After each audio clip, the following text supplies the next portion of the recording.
أعوذ بالله من الشيطان الرجيم بسم الله الرحمن الرحيم والصلاة والسلام على رسول الله الأمين السلام عليكم ورحمة الله تعالى وبركاته أمبادين أمبوفو ماليكونو أني ماليكوكا أنا أبادين كنا أبالماكيدو أبوكر يعقوب دكوري بي أمبفكا حكلا دي أوما فهم بلبلبا فلاكا ميمي ماليكونو أفولو ويه أمبلا جلمبا كلامكا فو جماناي أيالا يني جماناي يمو ياسا يلمو كدون جماناي ashariya sunbaw an delila ka an ka hakilila di waati min an ye kibaruya sɔrɔ k'a fɔ ko jamana ɲɛmɔgɔ ye commission sigi o ye jɛkulu dɔ sigi jɛkulu min ni sariya sunba yɛrɛ ka kurakuraya o baara min ni a bɛna kɛ don nataw la ko o kalifa o jɛkulu la o commission na waati min an y'o lisi sɔrɔ hakilila min b'an na an bɔra an y'an ka hakilila di a la k'a yira k'a fɔ n'i ye malidenw lajɛ diinɛ ko tɛ se ka bɔ mali ko foyi la maa si tɛ se ka bɔ a la ayiwa ni dun y'a lajɛ fana diinɛw la diinɛ min kɛmɛ sigi la a maa bɛ se 90 ni kɔ ma mali kɔnɔ o ye majorité absolue de o ye silamɛya de mais an taara sɔrɔ k'a fɔ commission min sigila maa si ma désigner la diinɛw tɔgɔ la n'o ye religieux ye o yɔrɔ in an y'a yira k'a fɔ anw bolo o tun ye fili ye ko in kɔnɔ parce que ni ɲɔgɔnna koba n'an y'a lajɛ san tɛmɛnenw la waati bɛɛ n'a y'a mɛn ko fanga ni diinɛ mɔgɔw bɛ ɲɔgɔn na a bɛ sɔrɔ sariya ko de fɛ a wulikajɔ dɔw bɛ yɛrɛ a bɛ gɛlɛya kosɛbɛ diinɛ ɲɛmaw ni fanga ni ɲɔgɔn cɛ fa dɔw bɛ taa se fanga dɔw binni ma n'a fɔra ko sariya sunba bɛna kurakuraya ne hakili la o kɔrɔ de k'a fɔ fɛɛrɛ ka sɔrɔ o koɲɛ ninnu bɛɛ la an ka anticiper an ka ko dɔw kunbɛn waati bɛɛ a kana fɔ ko diinɛ ɲɛmaw ni ayiwa sariya jamana ɲɛmaw bɛ ɲɔgɔn na o occasion ba de kan ka kɛ o ye sariya sunba kura tali la pour que o ka nɔgɔya a kun cɛ ka ɲi diinɛmaw fana ka danayama ka sɔrɔ k'u représenter ko in kɔnɔ pour faciliter la tâche donc parce que n'i ka maa b'a kɔnɔ a bɛ ko nɔgɔya wa a bɛ danaya sinsin wa i b'i yɛrɛ sɔrɔ ko in kɔnɔ wa hakilila minnu bɛ ta a b'aw yɛrɛ sɔrɔ a kɔnɔ donc an bɔra a waati la a tɛ tɛmɛ kalo fila kan hakilila le 5 juillet ni ma fili a tɛ kalo fila bɔ anw y'an ka hakilila di o commission ko in kan mais an y'a yira k'a fɔ fɛn dɔ da jigɛnna mais a ma bɔn n'a ma ɲa k'a fɔ commission sigira pour la rédaction d'une nouvelle constitution sariya sunba kura tali kama diinɛmɔgɔw ma représenter a kɔnɔ donc pour que diinɛmɔgɔw kana den kɛrɛfɛ a ko la ou bien a kana taa kɛ ɲɔgɔn faamubaliya dɔ ye malentendu dɔ ye jamana marabagaw ani diinɛmaw ni ɲɔgɔn cɛ donc o hakilila ɲuman min bɛ o la o de diinɛmɔgɔw yɛrɛ ka ko in ta a mɛn anw yɛrɛ ka an ka commission sigi ko in an ka ɲɛsin a ma hakilila min bɛ an na an ka di famaw ma u k'a dɔn k'a fɔ an bɛ commission kɔnɔ o an t'a kɔnɔ o nin y'anw ka ko de ye wa nin ye jamana ko de ye wa maa tɛ se ka diinɛmaw mabɔ a ko la donc an ka ko in an ka lajɛ hami jumɛn bɛ silamɛw la mali kɔnɔ ka ɲɛsin sariya sunba ko ma silamɛw bɛ fɛ yɛlɛma jumɛn ka don mali sariya sunba ko la donc an ka commission sigi an yɛrɛ ka baara ko kan n'an ye baara ko kan ka bɛn min kan an b'o ta an b'o di ayiwa jamana ɲɛmaaw ye commission min bila sen kan yaasa sariya sunba kura yɛlɛmali sariya sun kura sɔrɔli baaraw kama an b'o o hakililaw ta k'o d'u ma mali silamɛw tɔgɔ la communauté musulmane tɔgɔ la o conseil islamique kɔnɔ o de kɛra an ka hakilila ye o conseil kɔnɔna la o don ni bi cɛ maaw ye an ɲininka ka caya maaw ye vocaliw caman an welela ayiwa an yɛrɛ ye mɔgɔ caman fana ka kumakanw sɔrɔ minnu bɛ ka kuma sariya sunba yɛlɛmali ko ou bien kura tali ko kan ayiwa mais an ma sɔn ka hakilila di a la an ka kuma fɔlɔ bɔlen kɔfɛ a la o y'a sɔrɔ commission tun ma sigi o conseil islamique kɔnɔ mais commission sigilen parce que anw yɛrɛ ka kuma fɔlɔ in na an kumana an ye o conseil yɛrɛ tɔgɔ fɔ fo an kun ye jalaki dɔ yɛrɛ bin o conseil kan k'a fɔ n'i y'a ye religieux ma représenter commission kɔnɔna la c'est parce que o conseil ma kɛ a sɛbɛnna ko de ye sinon fɛn minnu y'a sɛbɛnna ko ye a b'a yɛrɛ ye olu kɔnɔ an kun y'o kumaw fɔ bon n'o kumaw lasera fo conseil yɛrɛ nana a ye k'a fɔ tiɲɛ yɛrɛ la a jalaki de don mais olu ye jalaki in bi famaw de kan ko an ka commission sigi anw yɛrɛ y'an yɛrɛ sɔrɔ commission kɔnɔ pour que baara in an k'a kɛ ni kɔnɔnajɛya ye silamɛya tɔgɔ la ani silamɛw tɔgɔ la donc a man kan o la i ka kuma caya o ko la fo aw ka tila baara bɛɛ la pewu ni baara banna pewu k'a fɔ sisan kɔni an kan ka min las'u ma o dɔnna wa a dir'u ma a ma se dugu la tugun en ce moment i bɛ se ka bɔ ka walawalali kɛ silamɛw ye o koɲɛ in na baara minnu kɛra aw fɛ silamɛw fana ka se k'o dɔn yaasa bɛɛ kana bugɔ ni bere kelen o de tun y'an bila nin waati in kɔnɔna la makun kɔnɔ parce que an tun bɛ baara la baara in fana alhamdulillah commission sigila baara in kɛra a kɛra ni sɛbɛya ye debaw kɛra la vraiment ɲɔgɔn samasamaw kɛra la hakililaw dira ɲɔgɔn ma hakililaw fɔra ɲɔgɔn kɔ hakililaw tilala ka na ɲɔgɔn ye donc a baara in kɛra a ma kɛ ni musalaka ye an ni ɲɔgɔn cɛ jusqu'à ce que alhamdulillah an ye bɛnkan dɔ sɔrɔ bɛnkan min n'a déposera ka ban commission min bilalen don sariya sunba kura taliko la au conseil islamique tɔgɔ la bɛnkan in déposera olu fɛ yen ka ban ka fɔ nin ye au conseil islamique ka hakilila ye silamɛw tɔgɔ la ko in na baara in kɛra nin kɛcogo la komi ko teliman don parce que jamana ɲɛmɔgɔ yɛrɛ kelen ka commission in sigi a ye kalo 2 de d'u ma sinon normalement ni bureau national ye hakilila min sɔrɔ nin ko in kan a hakilila kan ka jigin ka taa bureau tɔw la i b'a fɔ an ka baaraba tɛmɛlenw an y'a laɲini a ka kɛ cogo min n'o ye communew ka bureau ye n'o ye ayiwa région ka bureau ye cerclew ka bureau ye pour que an k'u fana ka hakililaw sɔrɔ mais waati kurun kama parce que commission mɔgɔw yɛrɛ kun pressela an na f'u ye date prolonger pour que an ka teliya ka papier in d'u ma n'a kun fɔra k'u ka papier in lase au conseil ka bureau tɔw bɛɛ la k'u ka kɔnɔli kɛ a bɛ gɛlɛya donc bureau commission diyagoyalaw la ka papier in ka déposer déjà commission na mais comme commission min bɛ baara kɛla sariya sunkura tali kan ko u ka mɔgɔw bɛ région fana kɔnɔ fan wɛrɛw fɛ donc la a bɛ se ka kɛ u bɛna hakilila wɛrɛw fana sɔrɔ au niveau la min tɛ o conseil islamique bureau national ka hakilila ye donc baara kɛra nin kɛcogo de la sisan n bɛna don hakilila kɔnɔ hakilila minnu taara koɲɛ in na bakuruba la n tɛna don a bɛɛ kɔnɔ mais pour que ka résumer ka surunya ka di an balimaw ma u ko se k'o dɔn o la a jateminɛla k'a fɔ ni ko sariya sunba bɛ daminɛ ni fɛn dɔ ye min n'a bɛ wele ko préambule arabu ko al-muqaddima ayiwa an ko an fa kan na n'o ye an ka bamanankan ye ko ɲɛbila o ye yanni an ka don sariyaw yɛrɛ articles kɔnɔna la sariyadenw kɔnɔ kuma ɲɛbila min ni o ye bakuruba kumaw ye ni jamanaden ni jamana yɛrɛ kan ka yɛrɛ sɔrɔ o kumaw kɔnɔ fɔlɔ n'o ye an ka sigilanw ye ka sɔrɔ ka don sariya sun kɔnɔ donc o kuma ɲɛbila ye o préambule ni o conseil islamique ka commission ni n'an ye baara k'a kɔnɔ ko in kan u y'a laɲini k'a fɔ o kuma ɲɛbila in kɔnɔna la ko ka a sɛbɛn a kɔnɔ exprimer dans le préambule de la constitution l'attachement du peuple malien aux valeurs des civilisations traditionnelles et religieuses telles qu'elles résultent de la succession des royaumes et empires du Mali. Donc, kuma la suruna dɔrɔn a ka bila o kuma ɲɛbila kɔnɔ k'a fɔ ayiwa malidenw olu u janbe kosɛbɛ u ka laadakow an'u ka diinɛkow la n'o y'u ka valeur belebelebaw ye u bɛ lakodɔn ni min ye depuis lawalew la parce que Mali ye jamanaba ye i b'a fɔ an b'a fɔ cogo min jamana kɔrɔ don jamanaba don civilisation jamana don royaume tɛmɛna jamana min kɔnɔ roi de tun bɛ yen ayiwa min ye an ka tradition ye n'o ye an ka laadako ye donc nin bɛɛ lajɛlen ye fɛn ye n'an ka diinɛ valeur min n'a kan ka sɛbɛn k'a lakodɔn k'a fɔ an b'an yɛrɛ ye ni o de an b'an yɛrɛ sɔrɔ o de kɔnɔ an b'an ka maliyenya an b'a dɔn o de kɔnɔ waati minnu tɛmɛna n'an yɛrɛ bɛ waso n'u ye kuma caman Mali maraw kɔnɔna la Kanko Musaw ka waati Sunjataw ka waati Soni Ali Bɛriw ka waati ayiwa mara minnu kɛra Mali kɔnɔ ani valeur minnu kun bɛ Mali kɔnɔ diinɛko la laadako la ani mara yɛrɛ hakilila taabolo la ayiwa ni o hakilila ninnu a kun bɛ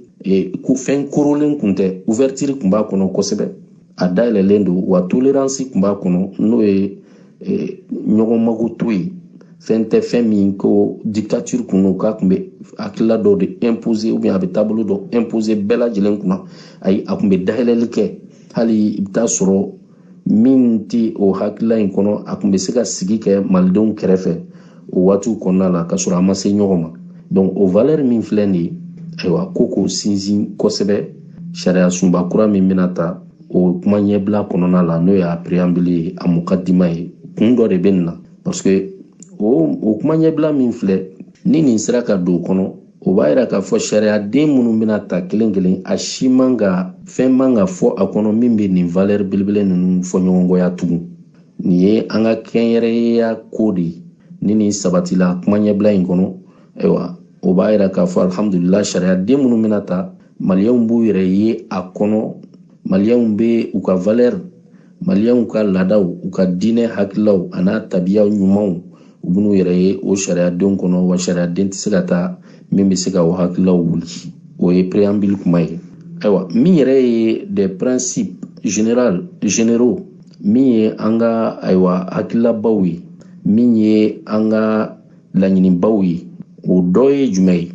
A laɲinina ko min ye laïcité kuma ye nin de ka gɛlɛn ka tɛmɛ a tɔw bɛɛ kan. Considérant l'interprétation controversée de la laïcité de l'État, voire l'opposition à la référence aux faits religieux du fait de la laïcité, il convient de supprimer la référence à celle-ci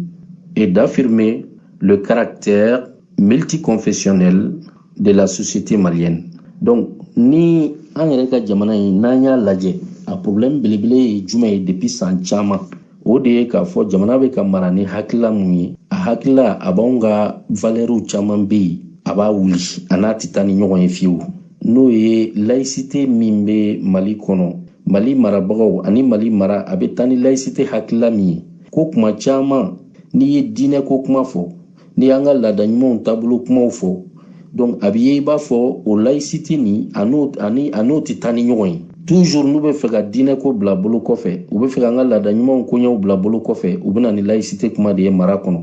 N'a nana ye o la k'a fɔ laïcité min n'o hakilila de bɛ ka mara kɛ anw fɛ yan, o de kɛlen bɛ sababuya ye diinɛ ko kuma yɛrɛ tɛ se ka fɔ jamana ko foyi la, jamana mara ko foyi la, wa an ka laada ɲumanw fana a kuma tɛ se ka fɔ. Donc n'i y'a sɔrɔ ko laïcité in de bɛ k'o sababuya ye, vraiment ko ka o laïcité ko in, o hakilila in, o faamu o cogo in na, ko ka o sonsori, k'o lajɔ, parce que o tɛ wajibi ye. A discussion kɔnɔna la jamana caman tɔgɔ fɔra, jamana minnu wa u bɛ ka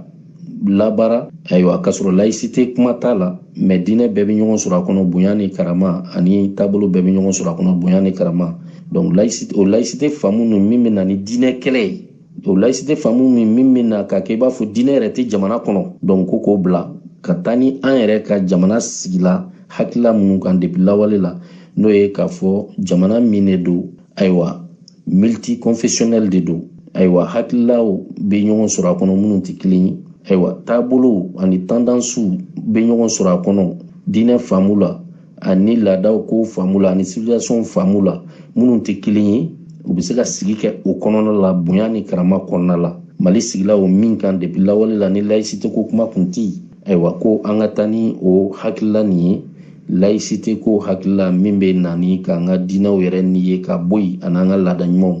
ko k'o hakilila in ko o bila. Définir l'État malien comme libre, indépendant, souverain dans une société multiconfessionnelle, traditionnelle et religieuse, en garantissant la liberté de conscience et de l'exercice de culte. État malien yɛrɛ k'a défini k'a kɔrɔ fɔ, parce que nin yɔrɔ de jamana de bɛ ka mara ni hakilila ye. San caman chercheurs y'a kumaw fɔ, ayiwa visionnaires y'a fɔ, mɔgɔ faamuyaliw y'a fɔ. An bɛ jamana de kɔnɔ min t'an ta ye, mais a minɛna na dɔwɛrɛ tɛ mara sira de fɛ. Mara sira fɛ cogo di? Parce que mara hakilila n'a taabolo min kun b'an fɛ yan, o de bilala k'o kɛ bolokɔfɛfɛn ye, ka na ni mara hakilila ni taabolo wɛrɛ ye min an t'an yɛrɛ y'a kɔnɔ. An sigi cogo la depuis lawalew la, an t'an yɛrɛ ye a kɔnɔ. Donc n'a fɔra ko sariya sunba kura de bɛ ta, a ma fɔ k'a bɛ réviser dɛ. N'a kun fɔra ko sariya sunba kɔrɔ u bɛna lajɛ ka yɔrɔ dɔ yɛlɛma ka yɔrɔ dɔ bɔ a la, ligne rouge ko kuma kun bɛ se ka fɔ o la, k'a fɔ bon mɔgɔ kana maga laïcité ko la, mɔgɔ kana maga nin na, olu ye ligne rouge de ye. O ye de n'a bɛna réviser ni a bɛna yɔrɔ dɔw bɛ lajɛ a la ka yɔrɔ dɔw ta ka yɔrɔ dɔw bila, mais o ma fɔ. Autorité de transition ko de jamana marabagaw ko kura de bɛ ta, donc n'a fɔra ko kura bɛ ta dɔrɔn ligne rouge tɛ yen, jamanadenw liberté b'u bolo, choix b'u bolo, u yɛrɛ ka faamu ye min ye, ayiwa u ka maga a la, hakilila min b'u la u kana siran u ka fɔ, o de ye yɛrɛmahɔrɔnya ye. N'o yɛrɛmahɔrɔnya ye tiɲɛ ye, amanga to hakli joya kono tukun ka foko date sega mga laïcité kula date sega mga nina andu ma don problème de bala fanganda magala ka débat kala ka haklaw di nyogo mala pour que min kagne aywa mali mani maldenw ma san kɛmɛ nata nin kɔnɔna la an ka se k'o de sɔrɔ k'o de labara yaasa an ka yɛrɛmahɔrɔnya an ka souveraineté a ka se ka garanti an n'an ka indépendance donc o de bɛ laɲinina nin cogo la k'a fɔ an k'a ɲini n'an bɛ aywa mo minnu kɛra sababu ye ka mara gɛlɛya jamana marabagaw ni jamanadenw ni ɲɔgɔn cɛ parce que jamanaden fanba ka valeur u sigilen don valeur minnu kan u t'u yɛrɛ sɔrɔ o mara hakilila kɔnɔ k'a fɔ bi an k'an da don o la parce que sariya sunba kura de bɛna ta o ka kan o ye wajibi ye wa n'o baara in ɲɛna an bolo hakilila min bɛ malidenw na bi n'o ye k'a fɔ an k'an ka yɛrɛmahɔrɔnya sɔrɔ a dafalen total a bɛ sɔrɔ nin de senfɛ parce que jamana in sirilen don jamana in minɛlen don yɔrɔ fɔlɔ min na k'a ka yɛrɛmahɔrɔnya bɛɛ minɛ a bolo yɔrɔ fɔlɔ min na o y'an ka sariya sun de ye o y'an ka sariya sunba de ye mɛ n'an sera ka o juru nin tigɛ n'an sera k'o jɔnya nɛgɛ nin bɔ an yɛrɛ la k'o jɔnya juru nin tigɛ sariya sunba kɔnɔna la alhamdulilayi rabbil alamin o kɔrɔ ye génération nata an sera ka fɛn bila olu ɲɛ fɛn min inshallah olu bɛ se k'u ka yɛrɛmahɔrɔnya tɔ baara kɛ ni min ye o la jamana yɛrɛ ka défini a ka dɔn k'a fɔ jamana caractère min b'a la ayiwa fo ka débat kɛ a la o conseil ye proposition kɛ o la n'aw ko ko ka fɛn dɔ bila min bɛ ta a b'a proposition kɛ alhamdulilayi commission y'a ye baaraba kɛ défini ka jamana yɛrɛ min kan ka défini jamana min maliyɛnw ka jamana min n'u b'a fɛ a ka kɛ cogo min o ye jamana fasugu jumɛn ye donc u y'o de défini français ni bamanankan tɛ kelen ye an bɔra k'a kalan français la définir l'état malien comme libre ya k'a fɔ mali ye jamana de ye jamana min a ka liberté b'a bolo ari a ka yɛrɛmahɔrɔnya b'a bolo indépendant a ka yɛrɛmahɔrɔnya b'a bolo a ka kantigiya bɛ a bolo souverain o y'a ka kantigiya ye o b'a bolo a ka hɔrɔnya b'a bolo a ka yɛrɛmahɔrɔnya b'a bolo a ka kantigiya bɛ a bolo dans une société multiconfessionnelle mais société kɔnɔ société min ayiwa a dabirilen tɛ taasira kelen kan mais taasira bɛɛ bɛ se ka ɲɔgɔn sɔrɔ a kɔnɔ faamuya bɛɛ bɛ se ka ɲɔgɔn sɔrɔ a kɔnɔ ayiwa diinɛw bɛ se ka ɲɔgɔn sɔrɔ a kɔnɔ tradition différentes bɛ se ka ɲɔgɔn sɔrɔ a kɔnɔ traditionnelle et religieuse et garantissant la liberté de conscience o kɔnɔna fana la adamaden yɛrɛ i ka hɔrɔnya i ka hakililaw la i ka faamu la ani i ka bato taabolow la k'o fana k'o garanti i bolo i kana kɛ barakɔnɔfɛn ye k'a fɔ k'i bɛ se ka i ka hakilila ayiwa i bɛ se ka tɔɔrɔya sɔrɔ a kan madama hakilila in a tɛ tun jamana yɛrɛ ka ayiwa sigilanw na ni laɲinina commission in fɛ ayiwa sigi in kɔnɔna la cette définition de l'état est en cohérence voilà ni laɲini min filɛ k'a fɔ jamana ka défini nin cogo la jamana ka faamu nin cogo la n'a faamuna nin cogo la i bɛ taa ye k'a fɔ ale ni min laɲinina ko k'a bila kuma ɲɛbila la n'o ye préambule ye i bɛ taa sɔrɔ olu tɛ fɔ ɲɔgɔn kɔ tali bɛ kɛ u ni ɲɔgɔn cɛ ka sɔrɔ fɔɲɔgɔnya tɛ u ni ɲɔgɔn cɛ cohérence bɛ se ka sɔrɔ yen voilà maintenir la formulation du serment du président de la République de la Constitution en vigueur et préciser dans la nouvelle que ce serment s'est fait en posant la main sur le livre sacré de la religion du président,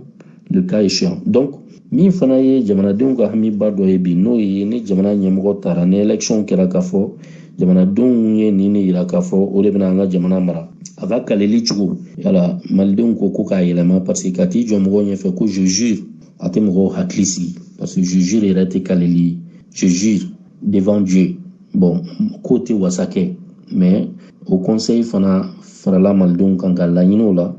ni jamana ɲɛmɔgɔ kura sɔrɔla n'a b'i kale a bɛ diinɛ min na a k'i tɛgɛ da o diinɛ o révélation kan donc o livre sacré kan ni silamɛ i b'i tɛgɛ da kuranɛ kan ni chrétien i b'i tɛgɛ da bible kan ni yɛrɛ t'o si la i mana kɛ min na i kan k'i tɛgɛ da min kan o bɛ lajɛ o fana laɲinina commission in fɛ ayiwa yalɔ an ye commission loi ɲɛmɔgɔ lamɛn CNT kɔnɔ n'o ye docteur Solomani ye nin yɔrɔ in u kumana kan mais mɔgɔ caman ma faamu a bɛ mɔgɔ caman kɔnɔ k'u ko de ko nin ni laïcité tɛ taa ko nin tɛ se ka kɛ ayi u ko de ko constitution kɔrɔ min bɛ yen min b'a kɔnɔ o tɛ k'a fɔ ko ni jamana ɲɛmɔgɔ taara i k'i tɛgɛ da i ka diinɛ livre kan donc n'o tɛ constitution kɔnɔ CNT fana tɛ se ka o kɛ sariya ye o kɔrɔ ye ko n'olu y'o kɛ olu bɛna jamana yɛrɛ sariya sunba sɔsɔ o de y'a to u y'o yɔrɔ bɔ a la mais o ko ni malidenw bɛ fɛ u ka don a la sariya sunba kura min ni an b'a kuma la tan ni a kan ka ta malidenw fɛ kɔn de b'a laɲini o ka don a la n'a donna sariya sunba kɔnɔ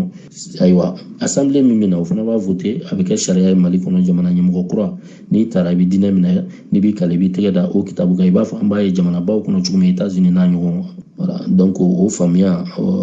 an y'o sɔrɔ ko in kɔnɔ alhamdulillah au fana laɲinina au conseil islamique à commission fait définir le mariage comme l'union d'une femme d'un homme né comme tel. Bon, c'est très important. Oui, Mali yɛrɛ toujours an ye min fɔ an ka tabiya ɲumanw an ka valeur an sigila fɛn minnu kan denbaya ka hukumu kɔnɔ o de bɛna lajɛ sisan pour que u kana an ka valeur ninnu bɛɛ bafouer an bolo k'a kɛ bolo kɔfɛ fɛn ye parce que a yira k'a fɔ Mali yɛrɛ mariage famille menacelen don sisan famille sigilen don valeur ba minnu kan depuis lawale la n'o ye du ye Mali du pour que k'o protéger pour que k'o latanga o tabiya ɲumanw an ka du kɔnɔ ko mariage yɛrɛ ayiwa n'o ye furu ye ayiwa ko an ka o fana faamuya min di o ma o de ye k'a fɔ maa fila cɛ ani muso minnu fana u bangela cɛya ni musoya la o cogo la i m'i yɛrɛ kɛ cɛ ye k'a sɔrɔ i ye muso ye i m'i yɛrɛ kɛ muso ye k'a sɔrɔ i ye cɛ ye ayi o tɛ mais a ka sɔrɔ cɛ ni muso minnu bɛ furu kɛ u bangela cɛ ni musoya la o cogo la i bangela k'a sɔrɔ i ye cɛ ye ou bien i bangela i ye muso ye donc ko ka mariage n'o ye furu ye ka nin kɔrɔ de d'a ma k'a définir nin cogo la n'o kɛra o b'a bali ayiwa cɛ ka t'i yɛrɛ kɛ muso ye muso ka t'i yɛrɛ kɛ cɛ ye k'u bɛ furu kɛ ɲɔgɔn ma o kɔfɛ ko min ye furu ye l'État s'engage à protéger la famille ko jamana ka i engagé k'a fɔ a b'an ka du a bɛ u kɔlɔsi k'u protéger o kɔrɔ tɛ dɔwɛrɛ ye du sigilen don tabiya ɲuman minnu kan a b'u kɔlɔsi u kana tiɲɛ an bolo qui est la cellule de base de la société parce que an ka société yɛrɛ sigilen don fɛnba min kan o y'an ka du koɲɛw de ye et à considérer qu'elle est créée ou fondée par le mariage qui doit être célébré. Voilà, donc, et puis, État a sinzi, k'a lakodon, k'a fɔ ko famille fana, a ti se ka fondé te n'importe comment. Voilà, donc, famille ye jumɛn ye, ko État k'a lakodon k'a fɔ, famille ye fɛn de ye min bɛ fondé mariage de kɔnɔna la, furu de kɔnɔna la. Furu de kɔnɔna la, furu min fana, ayiwa, a bɛ lakodɔn, jamana cakɛda minnu bilalen no furu lakodɔnni sira fɛ ou bien diinɛ mɔgɔw ka officier diinɛ mɔgɔw ka yɔrɔ minnu bɛ yen n'olu bɛ furu lakodɔn furu min bɛ taa célébrer o yɔrɔ la k'a lakodɔn o yɔrɔ la donc jamana k'o de considérer ayiwa k'o de kɛ i b'a fɔ famille bɛ fondé ka bɔ furu fasugu minnu na c'est pour que an kana famille fasugu bɛɛ sɔrɔ min ni an ka jamana ka du ka tabiyaw tɛ ɲɔgɔn ye sira la toute union ou manifestation publique des relations amoureuses de deux personnes de même sexe biologique est interdite car jurant avec nos valeurs traditionnelles et religieuses. Quand on a donc kafoɲɔgɔnya o kafoɲɔgɔnya ayiwa ou bien jɛɲɔgɔnya o jɛɲɔgɔnya n'o bɛ kɛ maaw ɲɛna ayiwa kanu sira fɛ mɔgɔ fila minnu n'olu fila bɛɛ bɛ ayiwa considérer i b'a fɔ sexe kelen i n'a fɔ cɛ fila ani muso fila ayiwa ko o balilen don o interdilen don cɛ fila k'a fɔ u bɛ kanuɲɔgɔnya ni kafoɲɔgɔnya kɛ ou bien muso fila o balilen don interdilen don ko parce que tiɲɛ yɛrɛ yɛrɛ la o fɛn min filɛ nin ye bi n'a bɛ diɲɛ kɔnɔ ani anw ka jamana sigicogo n'an ka valeurs an ka laadaw n'an ka diinɛw a tɛ taa ni ɲɔgɔn ye cogo si. Affirmer que le droit de la vie est sacré, toutefois la peine de mort demeure dans des conditions déterminées par la loi. Ko min ye ɲɛnɛmaya ye o ye fɛn tangalen de ye ni o ye fɛn tangalen ye min kan ka kɔlɔsi peine de mort fana a ka sabati sariya sunba kura kɔnɔ k'a fɔ ko a bɛ yen mais jamana sariya n'a kan ka kɛ jamana sariya de b'a déterminer peine de mort kan ka kɛ cogoya mun na mais a bɛ yen wa a kan ka waleya o kɔrɔ tɛ dɔwɛrɛ ye bɛɛ bɛ k'a ye nin waati labanw na k'a fɔ ni bɔ bɛ ka caya Mali kɔnɔ sira fasugu bɛɛ kan cɛ mana wuli sɔnni i b'a mɛn k'a ye muso kasara nin na i t'a dɔn kuma dɔw hali mɔgɔ yɛrɛ bɛ se ka mɔgɔ nin bɔ cogo min o nin bɔ cogoyaw de bɛ kɛ kuma dɔw i b'a mɛn terimaw dɔ taara dɔ fili kɔlɔn kɔnɔ balimamaw donc nin bɛ ka bɔ cogoya faso bɛɛ la min a kɛlen bɛ degun in bɛɛ ma bi o la pour que o ko in ka dan sigi a la fo a ka sɔrɔ sariya bɛ yen n'o ye peine de mort ye n'i ye maa fa ka sɔrɔ i m'a fa sariya kɔnɔ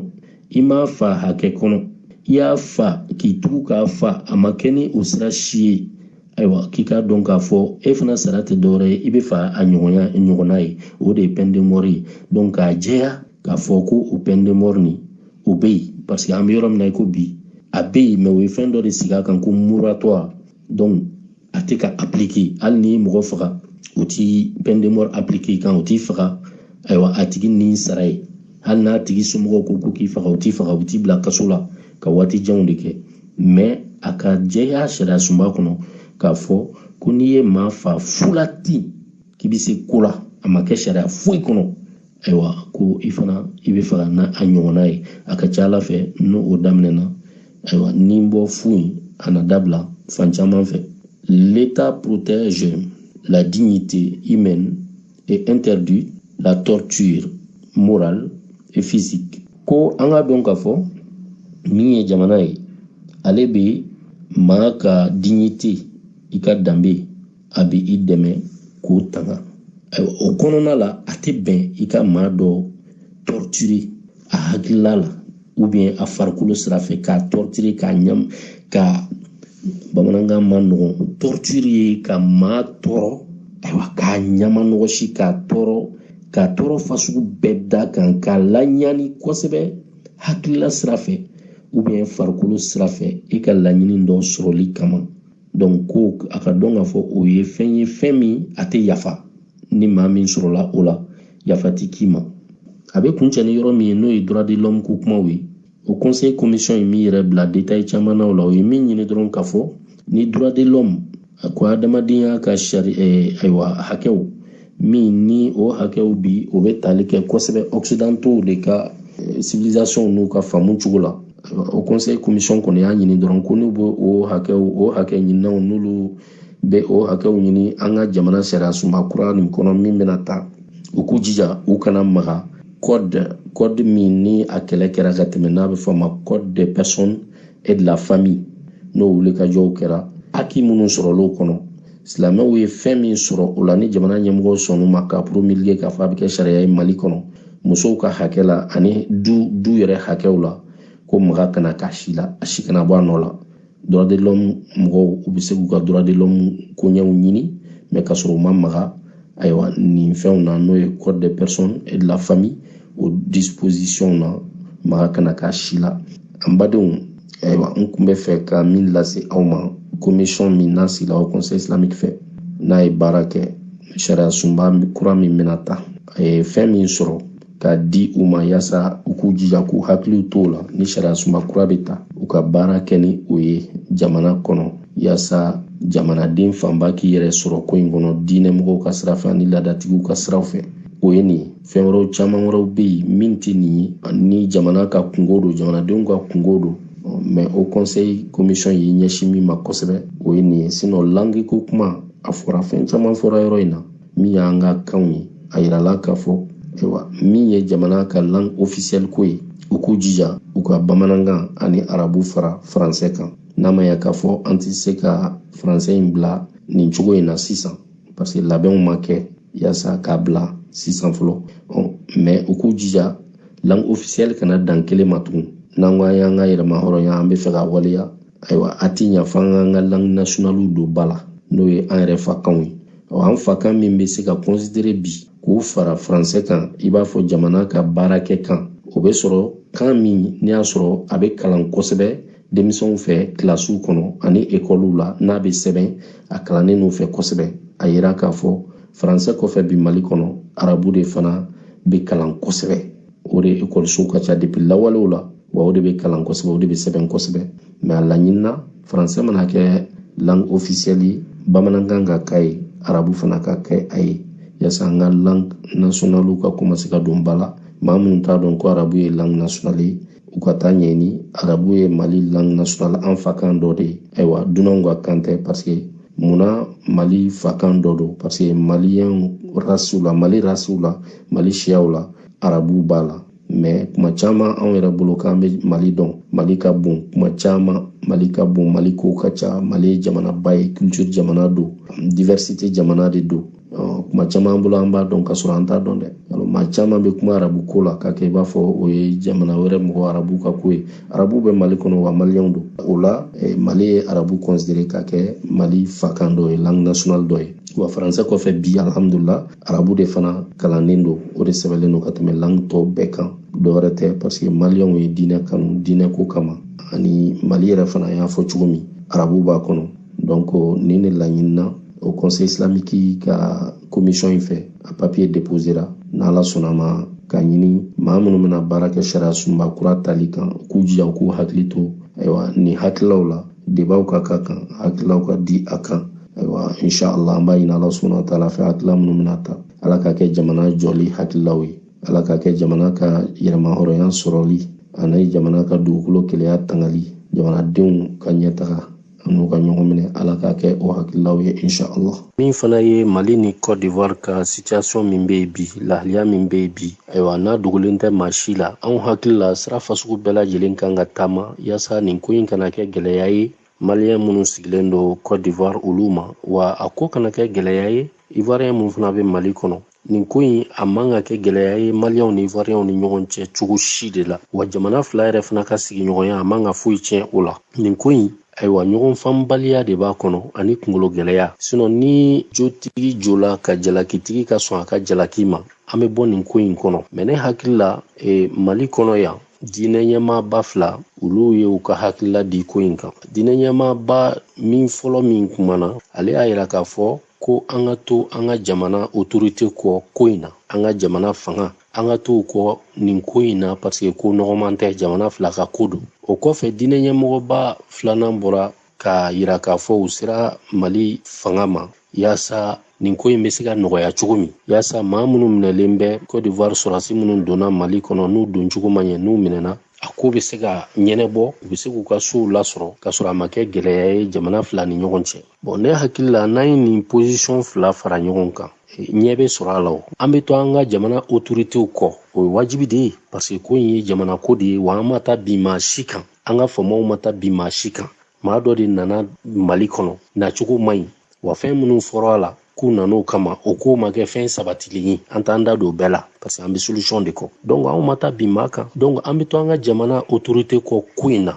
k'u soutenir, o ye position fɔlɔ ye. Filanan an b'u bilasira fana, an bɛ bɔda ɲini u ye. Donc nin ko in a bɔda diinɛ ɲɛmaw comme déjà u ye baara daminɛ ka ban, ne bolo autorité traditionnelle ka fara u kan n'o ye jeliw ye ani laadatigiw ye ani an baw. N'olu faral'u kan olu tɛ dɛsɛ cogo si Mali fanga ani Côte d'Ivoire fanga la ka fɛn f'u ye min b'u hakili jigin kunu la, ka fɛn f'u ye min b'a to u k'a dɔn k'a fɔ ko ayiwa Mali ni Côte d'Ivoire cɛ a mana sisi cogo cogo a tɛ se ka mana. Donc pour que bɛɛ ka se ka segin u kɔ, ayiwa solution ka sɔrɔ ko in na pacifiquement ka sɔrɔ a ma kɛ ni ayiwa violence ye, ka sɔrɔ a ma kɛ ni tension yɛlɛli ye, ka sɔrɔ a ma kɛ ni kɔlɔlɔ ye jamana fila in ma ou bien jamana fila in denw ma, parce que an bɛɛ ye kelen. Bon ne hakili la o dynamique kan ka renforcer, diinɛ ɲɛmaw ani jeliw ka tɔnbaw ani an balakaw ka fara ɲɔgɔn kan, olu kan k'u tɛgɛ di ɲɔgɔn ma ka fara hali jeunesse kan ka se ka wuli ka jɔ kɛ joona joona,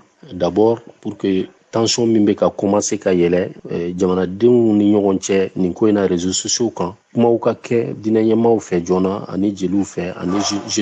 jeunesse ka ɲɛmaw ani an baw ka ɲɛmaw ka message ɲɛnamaw lancer min bɛ se ka dɔ bɔ ko in na, parce que n'an ye réseau to a yɛrɛ ma mɔgɔ minnu bɛ ka kuma kan olu bɛ ka kumaw bɛ na ni fitina ye don o don, fitina kumaw. Mais ni les vrais représentants des jeunes, des femmes, des autorités religieuses et traditionnelles n'olu kumana ayiwa ka ko tension jigin ka maaw lasabari ka kuma ni famaw ye ka kuma ni jamanadenw a ka ca Ala fɛ joona ɲɛ bɛ sɔrɔ ko in na, u tɛ dan kuma ma, u bɛ wuli ka jɔw fara kan ka se autorité fila bɛɛ ma. Ne hakili la an ni ɲɔgɔn cɛ ninnu dɔw bɛ se ka ɲɛnabɔ ka sɔrɔ hali an ma organisation wɛrɛw da don a la, CEDEAO ni Union africaine non, an yɛrɛ dama dɔrɔn parce que Mali ni Côte d'Ivoire fɛn caman m'an lié ɲɔgɔn na, an ka laadaw ye kelen ye, diinɛw la même chose, bɛɛ ye kelen ye. Donc an ka min don dɔrɔn bɛɛ ka essayer vraiment k'i yɛrɛ minɛ dɔɔni, an ka se ɲɔgɔn ma. Mɔgɔ min jo tɛ min na i fana ka sɔn o ma, sanba jo tɛ ko dɔ la o tɛ wɛrɛ ci kun bɔ. Ni o jalakiliw kɛra donc a bɛ ɲɛnabɔ cogo min ni ɲɔgɔn cɛ an b'a ɲɛnabɔ ten mais ka sɔrɔ a ma kɛ ni tiɲɛni ye inshallah hakilila min b'an na o ko in na o ye nin ye maa ma n'i b'i da don ko in na i k'i jija i ka ɲuman fɔ i k'i daje parce que fitina man ɲi kira ko ten sallallahu alaihi wasallam ko fitina bɛ sunɔgɔ la danga bɛ maa kan maa min bɛ kɛ sababu ye i ka kuma ou bien i ka waleya ka fitina lawuli ala k'an kisi a ma ala ka jamana fila in bɛɛ kan bɛn ala ka Mali basigi ala ka farafina basigi nin kun ye hakilila fitinin min b'an bolo ka d'aw ma min ye rédaction de la nouvelle constitution n'o ye sariya sunba kura min kan ka ta ani Mali ni Côte d'Ivoire ka situation bɛ cogoya min na bi hakilila min b'an bolo n'o ye solution ye ka di